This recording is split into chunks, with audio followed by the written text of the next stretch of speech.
আসসালামু আলাইকুম। আমি ডাক্তার আরিফ। যদি বিড়ালের বাচ্চা তার মায়ের দুধ না পায়, তাহলে তাকে কৃত্রিমভাবে দুধ খাওয়াতে হবে।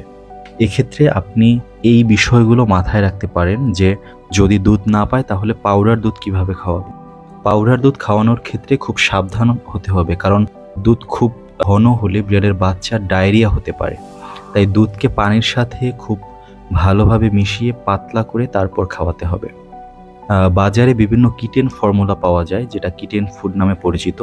সেই খাদ্যগুলো মায়ের দুধের খুব কাছাকাছি পুষ্টি উপাদান দিয়ে তৈরি করা হয়। এগুলো খাওয়ানো যেতে পারে।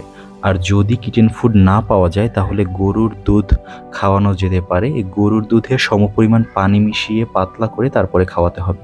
তবে মনে রাখতে হবে, গরুর দুধে ল্যাক্টোজেনের পরিমাণ কিন্তু বেশি থাকে, যা কিছু বিড়ালের জন্য হজম করাটা খুব কঠিন হয়ে যায়, যার ফলে বিড়ালের পাতলা পায়খানা হতে পারে।